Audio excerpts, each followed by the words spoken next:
This is Christina Barr, and you're watching Black Tea News.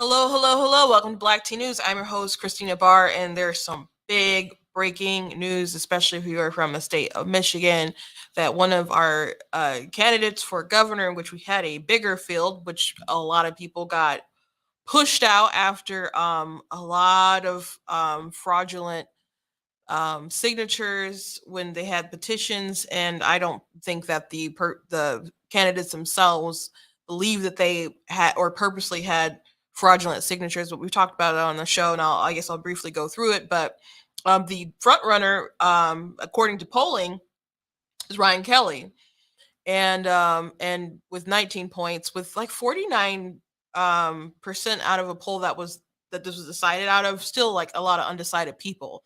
So there's still a lot of people who need to decide. Probably we're going to support other people, but then they got pushed out. But Ryan took the lead, and so it's very interesting right now that after 17 months that the FBI decided to raid his house but from what I heard through the grapevine I made some phone calls before I got on here, it was ransacked his house, arrested in front of his family, and for some misdemeanors. So I believe, I don't know if he's still in court right now. But the timing is strange, especially, like I said, 17 months, and it's not like people didn't know where Ryan Kelley was. I've met him several times, so this is all very interesting. Timing is suspicious, in my opinion, but we'll go through it and talk about some of the reports and things that they're alleging, and as the story develops, we'll know more. And all very fascinating stuff right now. Also, Brett Kavanaugh, someone tried to assassinate him, FYI, in case you didn't know, which you perhaps you know. I certainly posted about it yesterday, but it's strikingly not a major news story in all of the networks. In the New York Times, it was not like their front page news, like at least what they had like on online stuff. It was like kind of footnote under like the 20th story and other stuff like that. So, I mean, you can find the story, but it's definitely not blasted on the news like it would be if it was like a crazy conservative gunman trying to, take out a justice or something like that. So, this is a pretty big deal. The leak was an extraordinarily big deal, which it's interesting that people on the left weren't too interested in finding out who the leaker was. We still don't know. It can only be a certain amount of people, so I don't. It seems like we should be able to find out.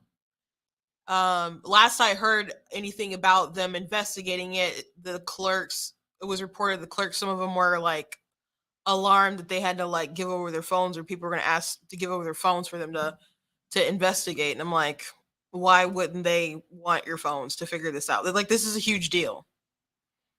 This has never happened before.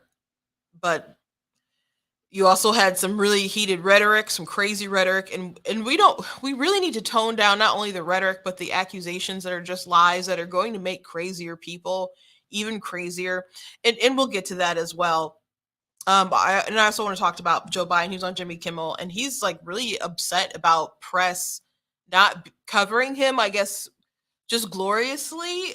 I don't know why he would get all this sort of good credit, and when the world is just kind of not great, particularly in the United States right now. He's not doing a good job, but he's frustrated about his news coverage, which is just bizarre. He's lucky it's as nice as it is. He is so lucky it's as nice as it is, but he'll go on a show like Jimmy Kimmel, but he has not sat down for like a long interview in a very long time. And I'm talking about like And I don't mean like someone like Fox News. I mean like New York Times, AP, anyone like that. He hasn't done it for a very long time, longer than he's done it less than Trump and Reagan and Obama, like all those presidents. He's very far on the ball, which I understand, because why would his staff going out and being pressed in any sort of long form interview? Like he did a couple of like poignant interviews and stuff after like Afghanistan, but man, a lot of those conversations were not good on his part. So they're trying to probably limit him in doses as much as possible, very prepared speeches, and but this just isn't normal. Nothing about this world today is normal, unfortunately. But let's get into it. Please go to blacktnews.com, check out different content that I have on my website, different articles, different videos. Make sure that you're following me across my different platforms. I'm on Instagram, TikTok, YouTube, Facebook, Instagram, Gitter, and there's other ones I'm sure I'll be joining soon. So make sure that you guys are following. If you're watching this on Facebook and YouTube, there's links in the description. If you would like to support what I do here, blacktnews.com, please go to blacktnews.com/donate and consider leaving a donation, whatever you guys can do to support. I very much appreciate it. And my birthday's tomorrow, so you can make sure that you go ahead and do that little extra mile and make it a good birthday for Black Tea News here. Also check out different merchandise that we have on the website, like this cool "You Are Not That Special" shirt. You can trigger someone in your life, especially with these cute little mugs. My Money, My Business. Constitution is a glorious liberty document, which Frederick Douglass said in his What is 4th of July to a Slave, which he gave on the 5th of July.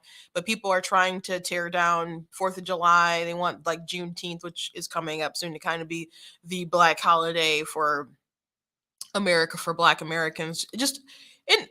Juneteenth is a good day, but it's like I don't appreciate the way they're trying to use it to divide Americans. So just want people to be aware of the fact that abolitionists like Frederick Douglass actually still really liked the 4th of July, really liked the Constitution, had a lot of respect for our founders, despite the fact that they had flaws. Of course they did. Don't need to really point that out. Also got Black Tea Mug. You guys can check all that kind of stuff out at the website. I do also want to thank Brighter Mission Pack. I'm in their studio. If I say something today that triggers you, I don't care. It doesn't really work like that, but I do appreciate having the space and them always wanting to uplift conservative voices. So you guys know I like to start off with a little laugh of the day. And so I saw this story as I was prepping, and I just wanted to share just very quickly.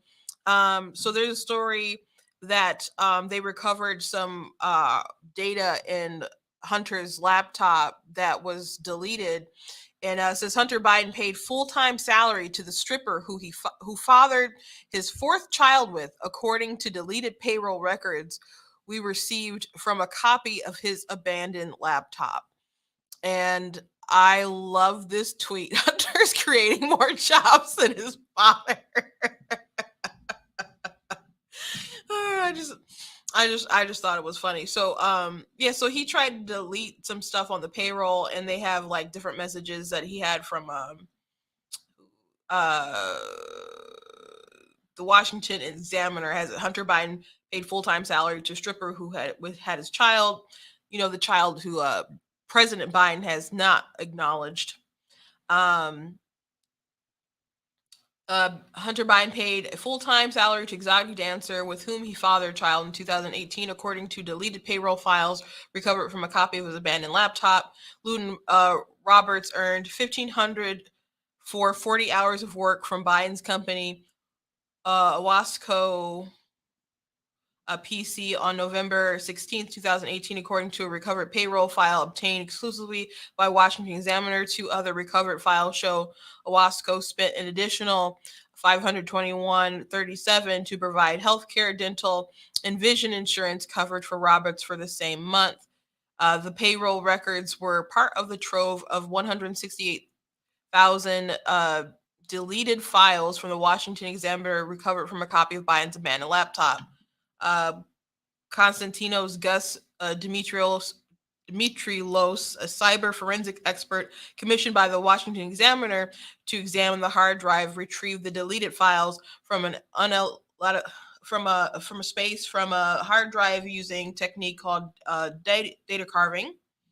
Robert sued Biden in Arkansas for child support in 2019. She disclosed in court filings that his company paid her from May 2018 through November 2018. But the specific amounts were not publicly disclosed. Roberts added in the filing that she never received tax payments for these payments. So there's text messages, and Hunter's like, "Oh shoot, you still got her on payroll."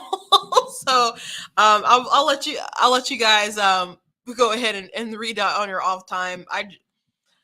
It's just really amazing that and again, Hunter isn't Joe, even though they have had their accounts intermingled, and Joe Biden may have and definitely paid for one of Hunter's strippers before. Why would you mix your accounts with a crackhead? I don't understand that. I don't understand that, but it is what it is. So he's his own separate person and an adult with his own issues and whatever. But I just like any other sort of election in person, like family can like this sort of dysfunction can normally like super hurt any other kind of person, any kind of circumstance. Can you like I remember in 2000, like when Bush was like going to go down because of some because of some issues where you were talking about when he used to drink and stuff. And I remember asking my parents like who they voted for, and my mom was just like, the drunk. I'm like, I don't know what that means. I was like a kid. I'm like, what does that mean? She just kept going, the drunk. We're talking about George W. And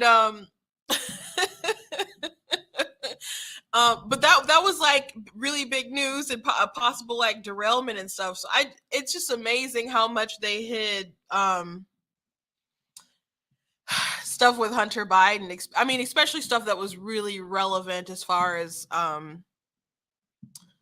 his cutting out money for his dad. But the way that they intermingled their finances and paid for each other's stuff, and Hunter goes and pays for stuff. I don't know where all the money that he obviously must have paid for his dad, and the business partners confirmed they paid for his dad, goes.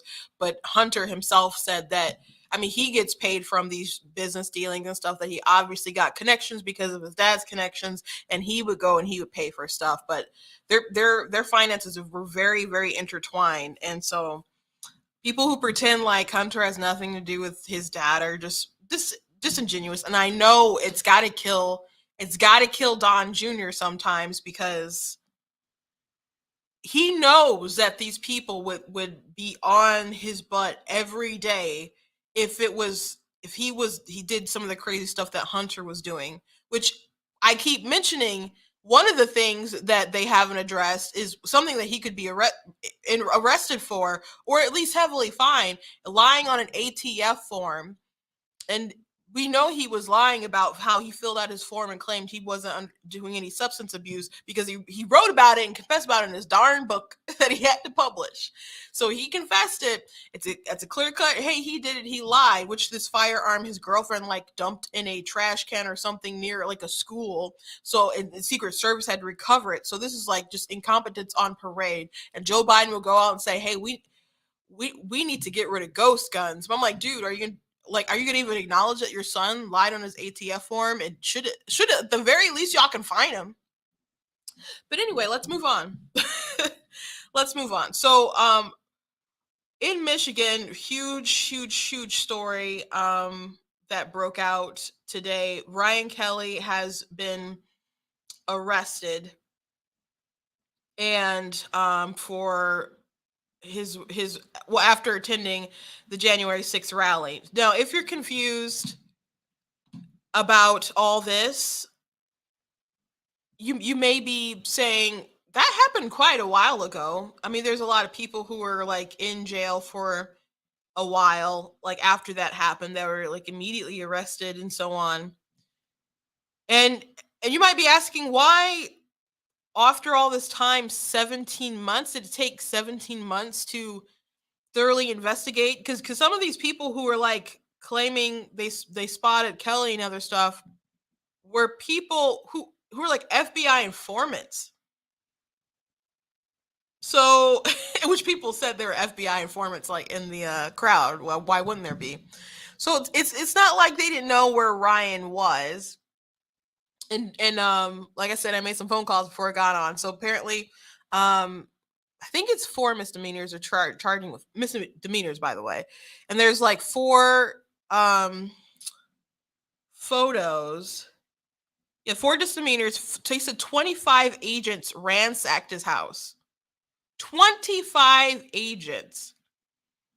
Now, these folks will get heads up about people who could potentially and are ultimately school shooters, and stuff will happen. I'm not saying the FBI doesn't stop stuff. I'm sure they stop things every day, but it's like they'll send like like double-digit agents to go check out a noose at in a NASCAR garage with Bubba Wallace, and they'll send 25 agents to go pick up Ryan Kelley to trash his house.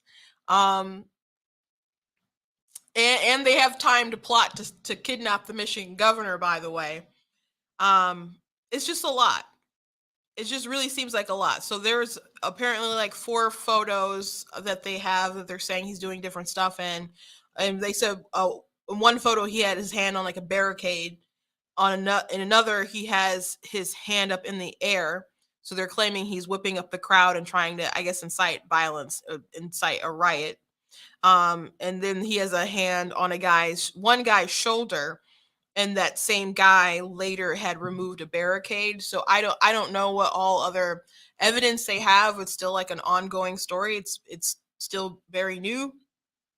But that's crazy that they sent like 25 agents, and they said I heard trashed his house. From pretty good sources. So this is really insane. So let me read a little bit from the TPost Millennial.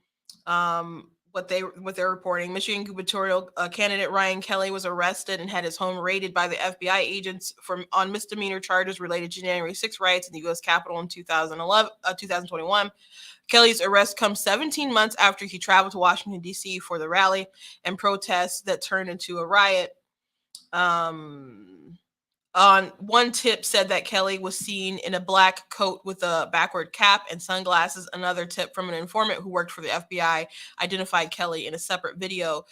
Video also shows Kelley near scaffolding outside the Capitol.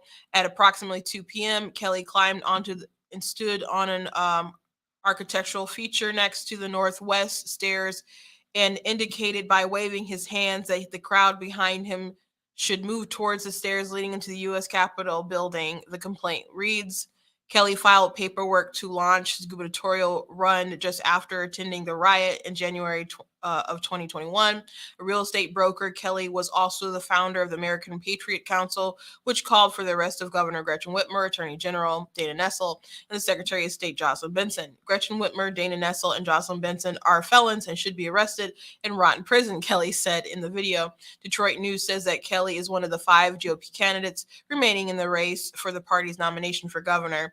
Just days after the field was cut in half due to corruption and mass fraud, Republican gubernatorial candidates' callous disregard for the principles of democracy was on full display again today as Ryan Kelley was taken into custody by the FBI following his participation in the January 6th insurrection. Michigan Democrat Party Chair Lavora Barnes said a spokesperson for Kelley's campaign did not immediately respond for a request for comment to from the Detroit News on Thursday morning. Yeah, so I'm sure the Democrat Party's having a field day with this.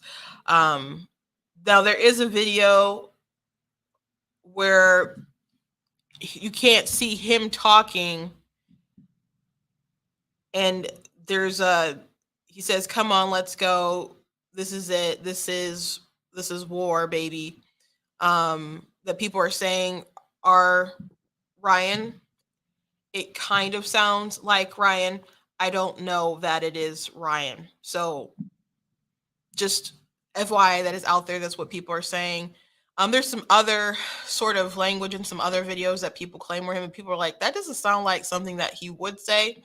Um, I'm I assume they will admit whether in he said that or not. So I just wanted to put that out there, that that's something that's going around and tweeting that people are talking about, um, just for transparency. But I think it is interesting. Again, there was a recent poll that came out, and it does have Kelley in the lead at 19%. He's followed by Kevin Rinke with 15%, Tudor Dixon with 9%. Was surprised that Dixon only had 9 right now. Garrett Soldano at 6%, and Ralph Reinbart with 1%. So this poll, this article came out May 28th. So they'll have to do another one. I was talking to somebody, and they think Kelley's numbers probably will go up after this, to be honest. And out of the 400 people polled late this week on the poll, 49% said they were still undecided. So that is a huge number of people who are undecided. You with the Pennsylvania primary, when it was like Oz, and you had Kathy Barnett and McCormick, and it seemed like Kathy was like within striking distance, but there was a lot of people who were undecided. And ultimately, when people went out to the polls, they went for the 2 original top contenders, and they had a really, really, really tight race, which, by the way, if you're unaware, after a recount, will look like Oz was going to win anyway, but they had to trigger like an automatic recount because it was so close, and Oz did end up winning. So he'll be the candidate in November in Pennsylvania, which he's not my fave, but I guess don't vote Democrat. But if you can help it, in primaries, don't vote for Republicans that are squishy on the gun issues, in my opinion. And there's other things he was squishy about too, but is what it is. So there's a lot of Republicans who have been pushed out of the race due to fraudulent signatures, and we've talked a little bit about this when it happened. So some people just rely on volunteers getting signatures. Like, I don't think Kelley paid for signatures. I don't believe that, like Soldano. I believe that was all like volunteers doing stuff. Some companies are under, and I think Soldano might have been the first one who actually turned in all his signatures. Some people are on a time crunch. Like Perry got in the race pretty late compared to everybody else. Craig had people who they paid to do signatures, and so did Perry. But the companies or people who they got to do them, there were quite a few people who just had like fraudulent ballots. They would have people sign different names, like I guess in the group who were signing different stuff up. Like if you look at the some of the stuff that like from Craig's team, and it wasn't his team, but the people who did the ballots, there was some that's like, okay, that's fraudulent. It's obviously fraudulent.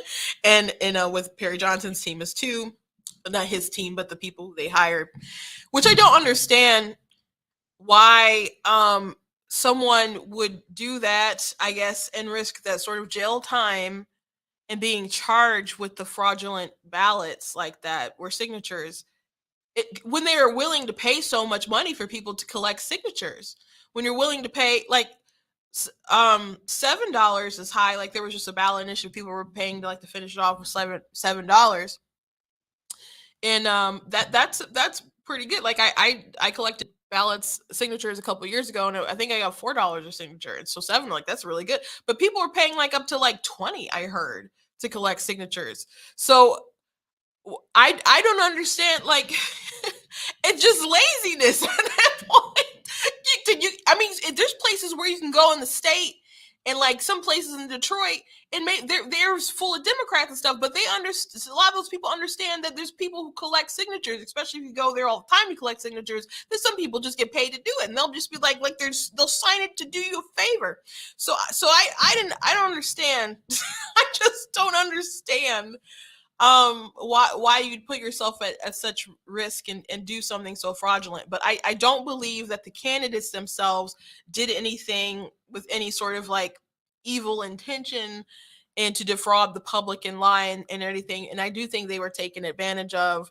But we lost some people who were considered the front runners, like Chief Craig and also Perry Johnson, which Craig was very early on, picked up a lot of steam.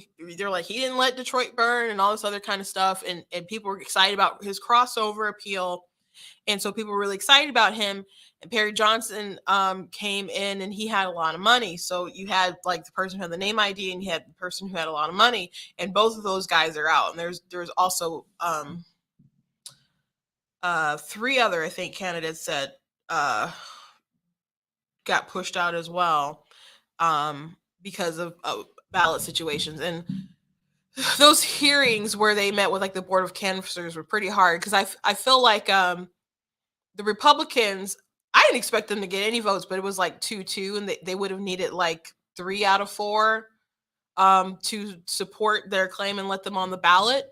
And one of the Republicans was like, it's so hard. He's like, because in my gut, I believe that these are fraudulent signatures, but the state apparently did not look at every single signature that they threw out.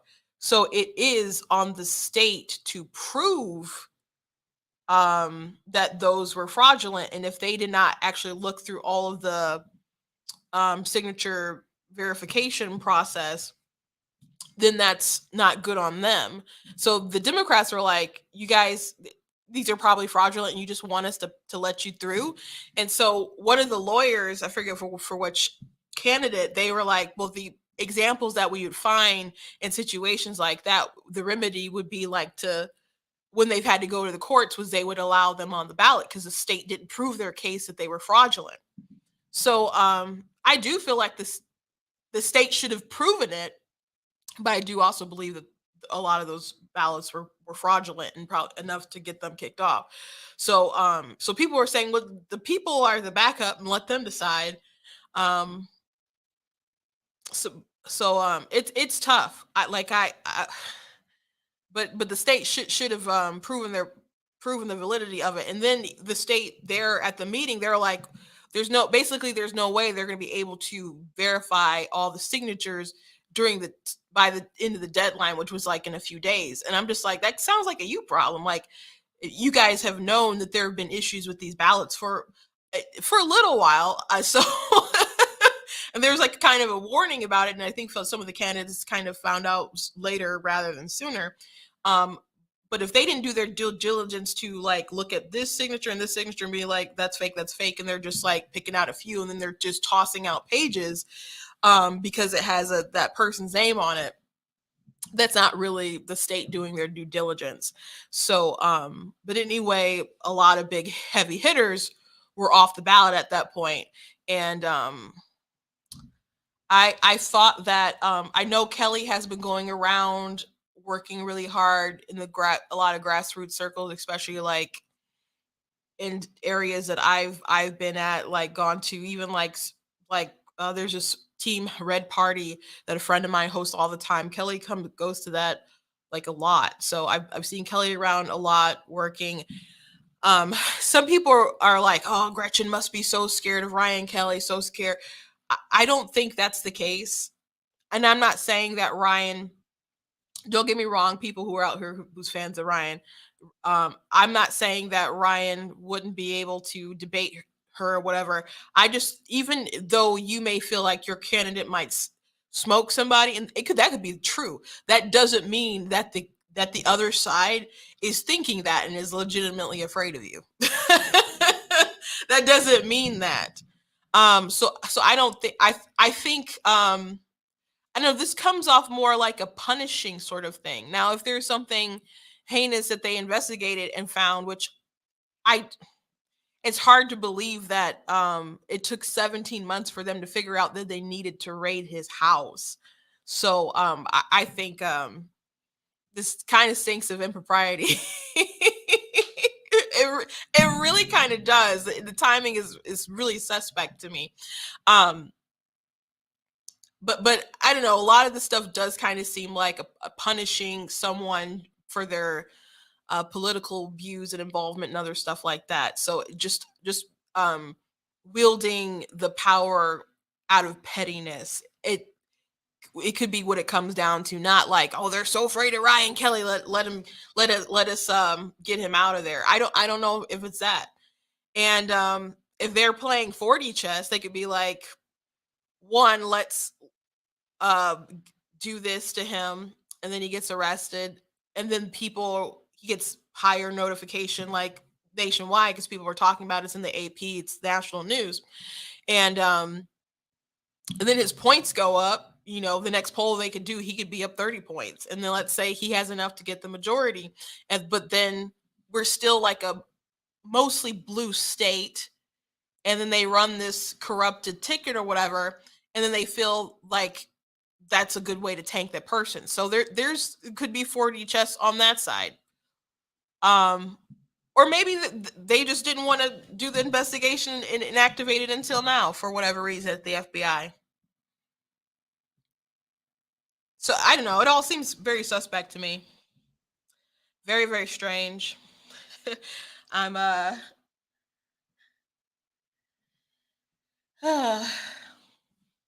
just looking at some of the comments real quick. I don't know what's gonna happen.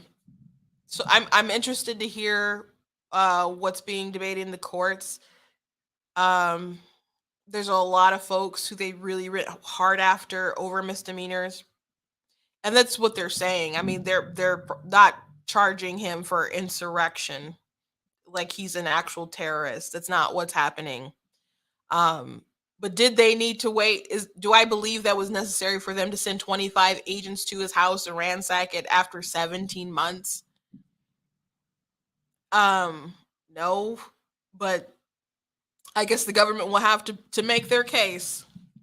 I'm looking forward to talking to Ryan though about all this.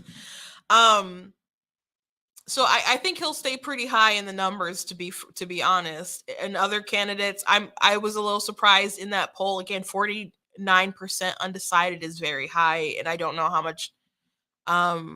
Like if you were for Perry Johnson, like, and are you one of those undecided people, or did you go to like Ryan Kelley or something? I don't know how those dynamics will shape up. There's still many polls to be had. I thought Saldana would have been a little higher in the poll, and I definitely thought like Tudor would have been in the double digits. Her being at 9 in that poll was a little shocking, but I think the DeVosses did endorse her. So if they don't pour in some money to ramp up her name ID, I don't know if they think their endorsement is worth. They're not gonna bring some cash to the table. But I'll update you guys when I know some more tea about this. But it is a national story right now, so we'll see what happens. But I think they're really going to do their best to try to paint the Republican ticket as just the corrupt, not just like kooky. They want to paint them as the corrupt. We cannot afford them to hold office if we care about democracy. That's what they're going to paint their ticket as. We need to remember to just be like, hey, they want to ignore the fact that they don't know how to govern, that Governor Gretchen Whitmer actually did abuse her power, and it led to people dying. It led to people losing their livelihoods, losing their businesses. It led to children being very, very behind in their schooling. It led to depression. It led to so many negative effects. And she abused her power. And when the courts ruled that she abused her power, she further abused her power. And they started using the licensing agencies to punish people who would, because she couldn't just claim her edicts anymore. So they use the licensing agencies. So if they didn't enforce the stuff that the state of Michigan had said you had to do, in restaurants or whatever, then they would pull your license and stuff. So she found a workaround, and she just ruled the state with an iron fist. It broke, was a hypocrite quite a few times. And people need to remember that. And people need to remember that we have an attorney general who will not follow the law if she doesn't like it. And she's genuinely a crazy person. She is genuinely a crazy person. And we have a Secretary of State who also has a sketchy crazy. I mean, she was with the Southern Poverty Law Center, which is like a group that just basically lists people as hateful groups so they can attack them. Um, so all these ladies are really really awful, and then how she ran the Secretary of State office and wanted them closed, and like people, she's like people like to not have walk up appointments. I'm like, are you crazy? That is such an inconvenient thing. She's like, people, we can see people want to schedule stuff and just do stuff online. I'm like, bro, like people like to do walk-in stuff. Like, why is that unreasonable that you have staff that can take walk-ins? It's so crazy. It's utterly bonkers. Anyway, these ladies have not governed well. They've made some tyrannical, deadly decisions for the state. And then LeVar Barnes from the who was the leader of the Democrat Party, who made that comment at the end of the article that I read.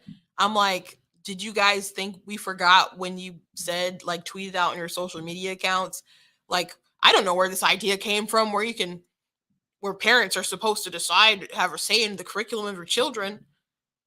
Like, I know that's a separate issue, but I'm like, you guys are like, people aren't going to forget about that, and we should not let people forget about that. So they have their agenda, they have their message that they're going to push. Republicans just have to continue to be smart and talk about the issues, because we know how they're going to frame the election. We know they're doing like the January 6th prime time hearings and stuff, which is a big waste of time. But that's what they want to do, and that's what they're going to continue to do. Okay, moving on. Brett Kavanaugh, someone threatened his life. There was a gunman, purchased a gun, got California, had a handgun, had like zip ties, special boots, and all kinds of stuff. And as he prepared to kill Kavanaugh, and the reason why he did it, he said he wanted to do something meaningful with his life, and so he wanted to take Kavanaugh out.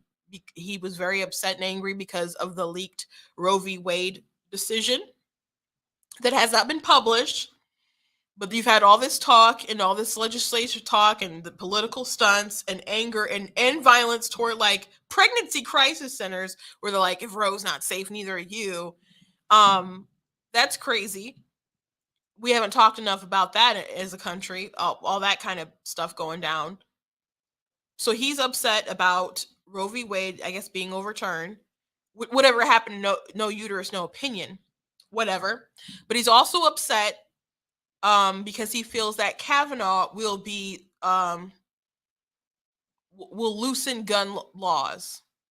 So why target Kavanaugh? Like, you shouldn't be targeting any of them. But there are justices who would be more solid on those issues anyway, but you pick Kavanaugh. Maybe they're targeting Kavanaugh so much, because it does seem like they're targeting him more than everybody else, because they feel like he's the easiest one to sway. Maybe they feel like, I don't know, he deserves it the most because he was falsely accused of sexual assault. And yes, I say falsely because the story didn't hold up, and he does at least have the presumption of innocence. But Blasey Ford had no time, no date, no location. Everyone involved in it said it didn't happen, including her friend. In which she threw her friend like under the bus. It was really messed up, if you guys recall that whole situation. But people still angry about Brett Kavanaugh. The site Ruth sent us, where they posted his stuff, his address and stuff online, and the addresses of the justices, said a comment about Kavanaugh being like a predator. So these people still believe this stuff, even though it wasn't true, or at least there wasn't any evidence to suggest that it was. Not anything solid that be willing to harass this man in the manner that they did and continue to do. But this should not be. Obviously, it's not okay in America. There hasn't been enough people speaking out and condemning it, and there are people still planning protests and marches in front of these houses, and they need to arrest those people. It is not legal to do those sorts of things in front of the House of Justice, especially like if your intention is to change their ruling. They're not politicians where you go places and you're like they take what you say or you're going to vote them out. Like they're not part of the political process in their sense. They're supposed to be protected from that. That's why they have lifetime appointments, so they're not worried about who's going to vote for who when they're making a decision. Yet they're allowing these people to just continuously protest because they want them to change their opinions, and they're not supposed to be. So many people are like they should be listening to popular opinion of Americans. That's not their job. Their job is to interpret the Constitution, to stay loyal to that, to the interpretation of it. If you don't like the laws, you can have the guts to actually try to amend the Constitution, change stuff. But the fact of the matter is that Roe v. Wade is not, you do not have a right to an abortion. The Constitution doesn't mention it. I don't, at the very most on the side of abortion is that it's a states' rights issue. But life starts at conception, and there's no reason why an unborn person shouldn't have equal protection under the law and a right to life. So, I mean, I'll let you know, men game. I think abortion should just be flat out banned, and the only exception should be a life of the mother. But I still say you shouldn't like deliberately go out of your way to kill a child. It's just like a triage situation, and if you have to prioritize a life over another, then you know that's a decision that you make with your doctor, your husband, your family, etc., to do what you feel is best. And that is a tragic situation, um, but obviously very, very low among the reasons why actually people get abortion. So people need to be honest about what this stuff is. We need to be honest about these conversations that we're having with folks, like people going around saying women will literally die, women are going to die. Whatever. Why do you say that? Because there's so many people having illegal abortions. That is such a stunning admission to me.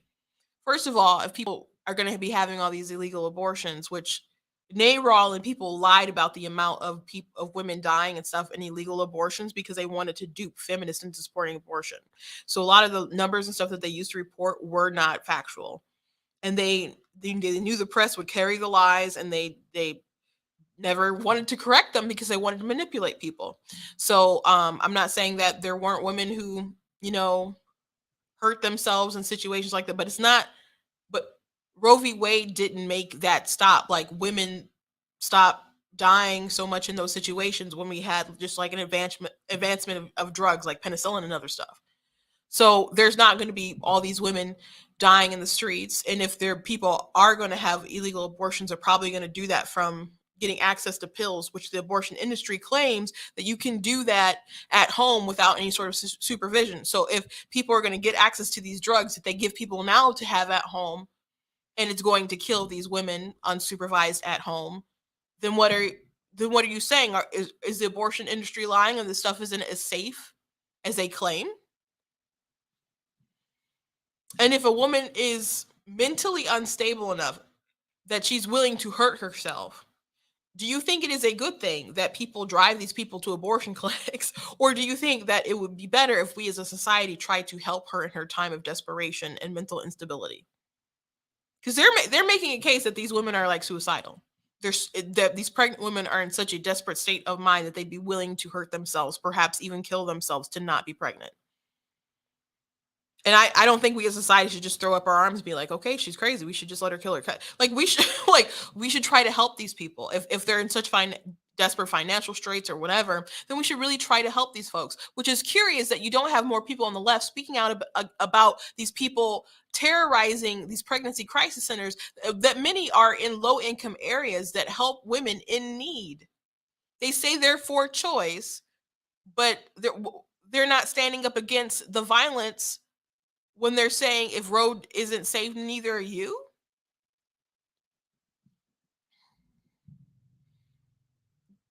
And this isn't the story with Kavanaugh. Someone coming out of state prepared to take this man's life, who's upset about how Kavanaugh might protect the Second Amendment, so he goes out and buys a gun. And it's not a major news. I mean, it's a story that people are talking about, but is it like the sort of coverage that it would be if it was Ginsburg or someone? No, not at all. Not at all. And they really need to stop letting people protest in front of their houses, because it's obvious that people are breaking the law and they are intending to change their ruling. And they should have already announced it. I don't know what's taking so long, but they should have just went ahead and announced it as it was leaked, like worked tirelessly on it and then put it out or whatever. Have them have the vote, because they haven't had the official vote. So it's not the official opinion. And they could end up not striking it down. But the decision process is going to look tainted if it is at this point changed. And it's also disturbing that people were not interested in finding the leaker. Like when people on the right were like, this is really bad. You're breaking all sorts of cultural norms that Biden claimed that he was going to uphold and stuff. And then the media and Democrats are just like, you're missing the point. The point is that Roe's going down and that's not fair. That's not right. And they're trying to overturn our rights. It's like, bro, are you serious right now? People leaking opinions, for the purpose of trying to hurry up and get some kind of different legislation passed, or trying to intimidate the crap out of these justices so the minds will be changed, so you can manipulate the ruling. Like, this is not something that we should put up with. And they really, really need to find out who did it, and they really need to. The person, I assume, will get disbarred, and I don't know if something like that would be illegal or not. I guess it depends how they're trying to cover it up. They could end up perjuring themselves or something like that, but something needs to happen. Something needs to happen. And then you had clowns like Schumer, if you guys recall him saying this. I want to tell you, Gorsuch, I want to tell you, Kavanaugh, you have released the whirlwind, and you will pay the price. You won't know what hit you if you go forward with these awful decisions. So there's people pointing out that he said that. Now, that wasn't recent. But people are pointing out, like, hey, you have this heated language, this rhetoric. People are like, oh, that you have to understand the context, and he wasn't calling a call to violence and stuff. Well, I know something like that would went into evidence, like during Trump's impeachment. Actually, I'm pretty sure that Trump's lawyers use that in retaliation to sometimes people have charged rhetoric. But that's out there. But I think this tweet from Lori Lightfoot is pretty disturbing. To my friends in the LGBTQ plus community, the Supreme Court is coming for us next.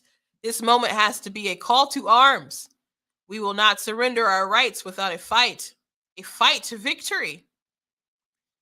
Now I know there's a lot of guns in Chicago, especially, ones that commit illegal acts, and she's not on it as the mayor, I guess. But it may be possible that she's not talking about people literally picking up arms and then having some kind of insurrection to save gay rights and stuff. And it could just be rhetorical, sort of heated language, which I'm not sure why someone would tweet out that particular language, that particular tweet, but whatever. Even still, there's so many crazy people out there in the world, and they're not responsible for people who decide to go out and do crazy things, but you do contribute to the insanity when you just want to lie. And so Lori Lightfoot talking about they're coming for us next. If they do, it's not going to be because of the ruling, because if you read the leaked document, they talk about how this ruling is not pertaining to other rulings that would, interfere with, like, people are talking about interracial marriage and gay rights, etc. They go out their way to say this particular issue of abortion is specific because it's 2 lives and etc. So this is not affecting other people's privacy things that they do on their own, and so it shouldn't, according to the own ruling itself that went out of its way to say it ain't got nothing to do with your gay rights and other stuff like that. But you have Lori Lightfoot and other folks coming and misinterpreting, not just misinterpreting, but just blatantly lying about the intentions of these different rulings and etc. to emotionally manipulate their voters. Like the guy who shot up the baseball field of the Republicans, he was like, this is for healthcare. Well, at the time, Democrats were going around saying that Republicans are killing people because of healthcare. That's not what's happening. That's not what's happening. And it's crazy because you actually do have Democrats who support large, I mean, it's largely the left, right? Who support abortion. That is an actual policy that is like deliberately killing people. Deliberately killing people.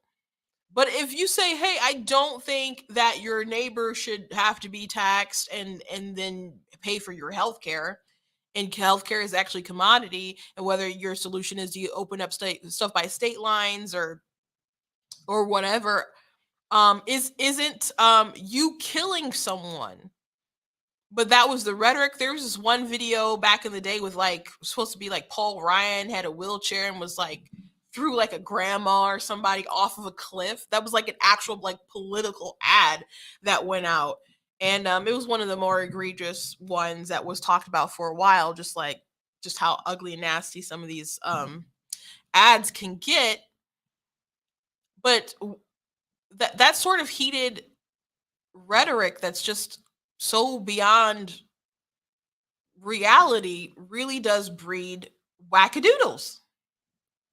So if people could just be honest about the facts, maybe we could actually have conversations with each other, and maybe we could disagree, but maybe you won't be a crazy person. Like, you cannot like that Roe v. Wade is going down, but people liked Roe v. Wade because it protected abortion. They didn't like Roe v. Wade because it was an actual just ruling, because it's not. And there's plenty of people on the left who's aware of the fact that Roe v. Wade is a bad ruling. You've had Ginsburg and other people who have talked about how it's not actually a good ruling. Okay?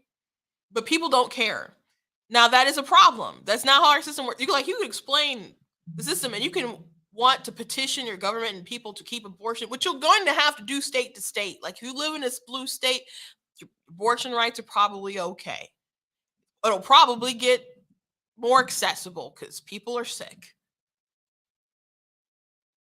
But people lying about there's gonna be so many dead women like it was back when we didn't have penicillin. Like, it's just crazy. People drawing coat hangers in front of I think what was Robert's house and other stuff like that. Like, that's literally crazy. It's crazy, and it's not truthful. And there's so many people who have this hyper ridiculous language. You're pro forcing birth, and it's like, how? I can't have sex with you and make a baby. How did I do that? How am I forcing you to be pregnant and have a baby? I have nothing to do with that. Like, the option for you not killing someone is not forcing the natural process to just happen. Like, it's such ridiculous language, but they do that to feel entitled to their entitled feelings. And maybe if we could just sit down and have some conversations and that are just truthful about the facts, maybe we could get somewhere. But when you have people like Jimmy Kimmel, who's crying on TV, for example, about guns and saying that there's been 27 mass shootings, 27 school shootings this year, and NPR puts that out and other people are tweeting it, talking about it. It's like, bro, look at the actual like numbers. You're playing word games. School shootings is not the same as a mass school shooting. And if you're comparing like the other 26 things that happened to Uvalde, you're being dishonest. Uvalde is a mass school shooting. And those things have happened like 13 times since 1966. The other like 26 school shootings can be like during like athletic hours, after school hours, like skirmishes in the parking lot between like maybe students or something, where there's an altercation where there's either like 1 or 0 deaths. So comparing, like getting on TV and crying, like there's been 27 so far this year, like it's not the same.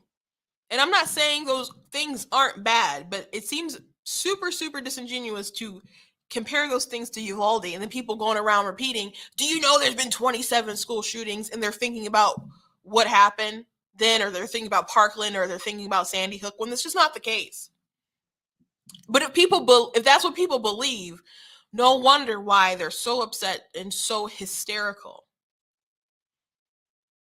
So you need some perspective and some honesty about these things, and that will make people less crazy. But we don't. I talked about this maybe a week or so ago. I'm like, I don't believe people want people to be less crazy. I think they think the crazies are more easy to manipulate, I suppose. They want people to be so in their feelings when they make decisions. They don't want you to not be crazy. They don't want you to be able to rationalize, ask questions, and have respectful dialogue and conversations. They want us all screaming at each other to the top of our lungs, not looking at any data, just regurgitating what we hear on MSNBC, CNN, and all these other networks. And it's sick. And it is sick. So if people were more honest about abortion, what it is, what it actually does, I mean, there'd be a lot more people who'd be against it. But if people could just, at least, if you're still going to be for it and think it's a necessary evil, if people could at least be honest about Roe v. Wade, what it is, that it is a bad law, and that when it is overturned, you're going to go to states voting for that issue. And I think there's a lot of people who don't want to debate abortion on the merits in these different states. I think that's a really, really big problem for people. But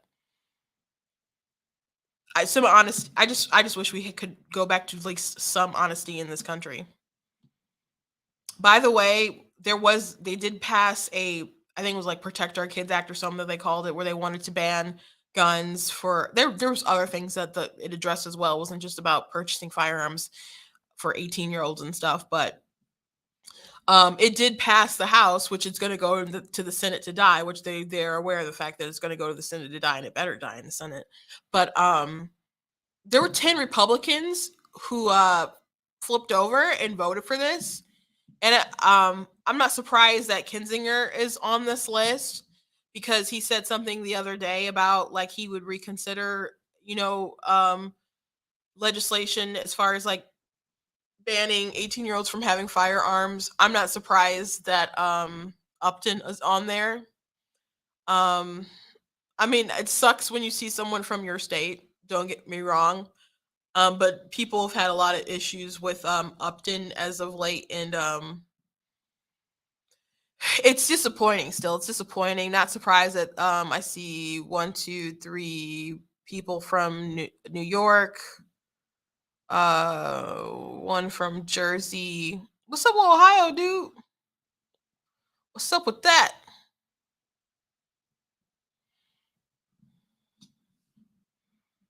That's a little weird. But yeah, in an election year, that's really crazy. And there's some people, again, there's people really emotional about it, so people make different rulings, which in California they ruled that a federal court blocked a rule in California because they were trying to block gun sales of semi-automatic weapons from 18 to 21-year-olds, and they ruled that was unconstitutional. So I mean, if this went any further and stuff, I mean, I think ultimately the Supreme Court, that they would find this is also unconstitutional. But what do people think, that at 18 you're just not crazy anymore and you're not going to commit violence? Or are they hoping that by the time you're 21, that all of a sudden you're not crazy? Or are they hoping that they'll commit some kind of crime and that stuff will pop up in background checks? Because there are kids with bad records that they basically want to seal or keep locked or erase when they turn 18, and all their juvie stuff is just gone. Or there's kids that do stuff at school and they don't want it reported because they don't want to set them up for a life of crime, and I don't know what, would take the risk that they could just continue terrorizing the neighborhood. So I think it's just such a red herring. I think it's just a trap, because a lot of people, and I said this on Facebook, a lot of the people right now talking about let's ban guns for 18 to 21-year-olds are people who also say things like well, no one should have an AR-15. When you had Beto O'Rourke and he's like, heck yeah, we're coming for your AR-15s. He did not say coming for your AR-15s if you're 18 or 19 or 20. He didn't say that. He said, we're coming for your AR-15s because these people don't want you to have it because it looks scary. Because it looks scary. Handguns commit more mass shootings than rifles and more crime than rifles. They think the AR and AR-15 stands for assault rifle. They don't know what it actually stands for.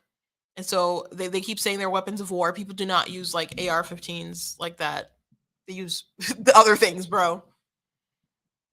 Like drones to kill aid workers and kids. And then have no accountability. That's what our government does. These days anyway. I guess for a while, but the Biden thing was really, really awful. As they try to seem like pretend like it didn't happen a bit, and they first are like, oh yeah, the strike was true. It was a good strike. Yeah. Yep. It's like, bro, you totally screwed the pooch with that. And you could at least fire someone. Court martials, just something. And they didn't. But they want your 18-year-olds to sign up for the army, though. Military. Do all that stuff. But if you're a young man and woman living on your own, you can't have a weapon to protect yourself. Unless like it's a shotgun or something. Biden said some years ago, go buy a shotgun, and if you hear an intruder, just go out and just start shooting. That's dangerous. But that's your president. That's your president. Last thing I want to talk about before I go. He was on Jimmy Kimmel last night, and to go on Jimmy Kimmel and complain about the press and stuff when we had this huge story with Kavanaugh, which I don't believe he addressed at all. It's just really crazy. He did, which, you know what? I did have a clip that I wanted to play, but I don't think I downloaded because someone on Twitter had shared the Ryan Kelley story, and they're like, "Is this a coincidence?" And there was like a him and Kimmel were talking about how they're gonna like basically compete with the Republicans because they act like Republicans are the ones not following the rules, which is it's just so bizarre, and like they're just so lawless and weird, and Democrats are taking it too soft and on the chin, which just devoid of reality. But then and they're like, what are we gonna do? And so Biden's like, arrest them, and then yeah, that's quite a joke. That's quite a joke, and people laughed. So I think it was supposed to be a joke, but I kind of unbecoming of the president of the United States. But here's another clip from last night. So there's a lot of major things we've done, but what we haven't done is we haven't been able to communicate it in a way that is. Let me say another way. Well, see, that's kind of perfect. Yeah, well, we haven't been able to communicate but it. But look how the press has changed. Mm-hmm. Look how the press has changed. It has changed. Okay, before we go on with this clip, he could have just listed off some stuff there and just properly tried to communicate just how great stuff is. But we know that it's not. We know that it's not. Even when they're like, oh, we have this big, great recovery. It's like you made people not work. And then when the jobs come back that you didn't make, people just going back to work, you're like, oh, look how great we did. We had the biggest jump in like modern history, whatever. It's like, bro, you were making people not work. We had this pandemic and you want people to just pretend like this all happened because of you. So a lot of the achievements that they have are just artificial nonsense that it seems when they brag about it, I hate when they brag about it. Not just because it's dishonest, but to me, it seems almost like they were willing to destroy your businesses and your jobs exclusively so they could have this talking point. That's what it seems like. That's what it seems like. And Biden's not the only one who did it. Debbie Stabenow, who I played yesterday, was like, oh, I can drive all these places. Don't have to worry about gas prices because I have an electric car. She said something to that regard or shared some kind of graphic maybe like a year or two ago. And she's like, look at what happens under Democrat leadership. It's like, bro, like, did you like allow Whitmer and all these and these folks to just kill jobs, and you're for these lockdowns and stuff, so you could have this sort of talking point, like you help to destroy the economy under Republicans, so you can just basically flick a switch and be like, hey, we're not gonna arrest you if you cut hair now, and then the numbers go up and you're like, pat on the back, Democrats are awesome. That's what it seems like to me. Oh, listen, I get it. I know you overstand it. Yeah. You don't just understand it, you overstand it. But here's the deal. One of the things is that it's very difficult now to have even with notable exceptions, even the really good reporters, they have to get the number of clicks on nightly news. Mm-hmm. So instead of asking a question, anyway, it just everything gets sensationalized in ways that. But I'm convinced we can get through this. We have to get through it. So sensationalized, like what? Like Jim Crow 2.0 when you're talking about different legislation that just says you got to show ID and you got to prove who you are, and tries to regulate the drop boxes, which are like a new thing that weren't there before. And you're saying, oh, these people are making Jim Crow look like Jim Eagle, whatever that means. Talking about sensationalized. That's another thing I talk about, how we can't be honest, and you build all these crazy people because you have all this just rhetoric that's just so depart from reality. And he's someone who's participating in it. Like he had a campaign video with Kyle Rittenhouse talking about white supremacists.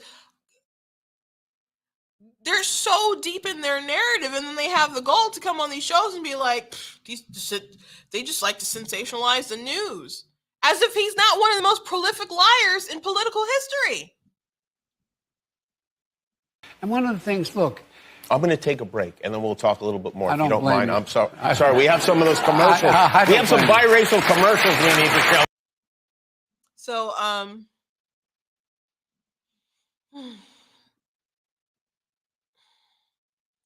Joe Biden. So he complained about the sort of coverage he's getting. And he is correct that people do have clicks, and they are thinking about how they can get their ad revenue and paid subscriptions and all that kind of stuff. People are thinking about their bottom line and their numbers and stuff. Not going to pretend that's not true. But Joe Biden gets way favorable coverage than obviously his predecessor. If Trump had sort of all these disasters coming at him, in that, especially that he caused and stuff, people would not be kind in the manner that they're being kind to Joe Biden. Even when they talk about all the stuff happening, they talk about something happening to Joe Biden as if he didn't help to create a problem, and as if he didn't campaign to solve some of these problems that he may not necessarily been a part of. So, people handle him with kid gloves, and he has not even sat down with any like major papers and stuff for a very long time. And I'm not talking about like just people who grill him a bit, like Fox News or something, but you're talking about like New York Times and AP, and he just Politico. Like he has not really sat down with like a major paper for some kind of a long form interview, and it's just not normal. But I understand that his staff probably doesn't want to put him in front of someone who's maybe going to ask some probably softballs majority of the time, but there may be like a question, one or two questions that's going to trip him up. It's going to make him sound like a real doofus, and they don't want to risk that, I guess. So they keep him from really talking to folks. And then he goes on Jimmy Kimmel and complains about the press coverage. And by the way, this isn't the first time. There's been multiple reports that Joe Biden is upset about the kind of press coverage that he's getting, and people aren't getting out his message. And we talked last week and went through an article with all these people doing Biden's digital team. And they're like, how are we going to do the messaging? And how are we going to make people feel like he's a grandpa? I'm like, just solve the freaking problem. Americans want solutions. They don't need spin all the time. There's nothing you can spin. I don't care if you're Rumple freaking Stiltskin at this point. You can't spin gold out of this garbage. People they feel it in their wallets. They go to the grocery store. They see the inflation. They go to the gas stations. It's so obvious. They go to their restaurants that they used to dine in and no one is working. They can't find people who will work. It's not the America that they're used to. People were thinking that that eventually things would go back to normal, but people purposely like broke the world. And he and his folks were a part of it. And he's like, these people aren't nice enough when they cover me. They won't brag about me all the time. I'm sorry Joe Biden lived his whole life to find out that he was inadequate for this job. And I'm sorry that so many people have to find out simultaneously. I always knew that he'd be bad for this job, and that's why I didn't vote for him. But this pain is not worth the I told you so. I really wish that we weren't in this position, but unfortunately, to the USA, we are.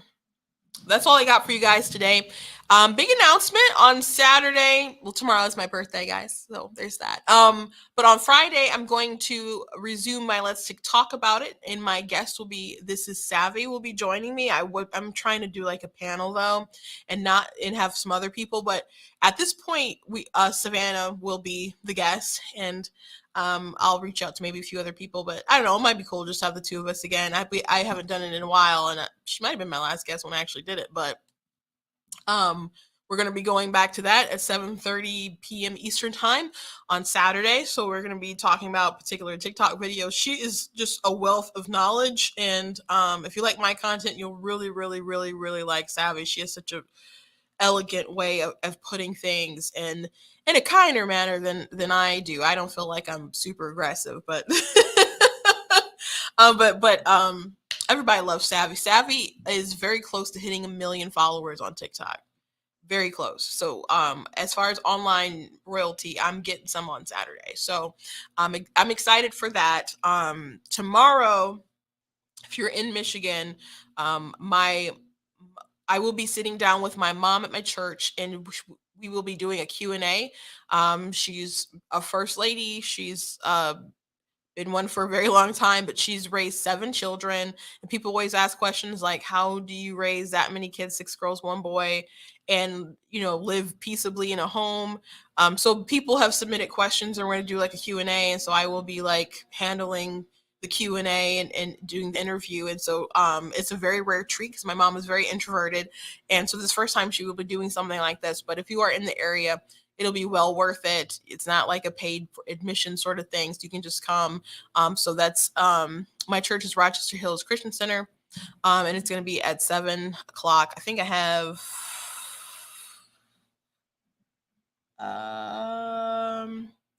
that's the address of the church. So that'll be at 7 o'clock tomorrow. And I assume we'll still like sing and other stuff like that. So I'm in the praise team, so you can hear me sing. If you want to meet Black T and hang out and talk a little bit, you're more than welcome to come. But it'll be a really, really nice event if you want to join us. Please go to blacktnews.com, check out different content on the site. Please check out different will I be taping it? It will definitely not be live. She does not want to go live. But we will probably record snippets, and it probably won't be the whole thing, and put snippets up. So if you can make it, you should probably try to make it. It's you'll just probably miss a really good spectacle. So if you can make it, try to make it. But it's definitely not gonna be live. Definitely not gonna be live. Please check out different merchandise they have on the site, different articles that we have. If you like what I do here, please consider leaving a donation at blacktnews.com/donate. Appreciate everyone who does support. Make sure that you guys are liking, subscribing. If you're on Facebook, they did change it from likes to follows. So even if you like the page, make sure that you're now following it. And I'm on Instagram, TikTok, YouTube, Twitch. I'm streaming from Facebook, YouTube, and Twitch. And on Saturday, I will be streaming on those 3 platforms as I normally do. Thank you guys for watching, for viewing, and I will see you tomorrow for my big 33.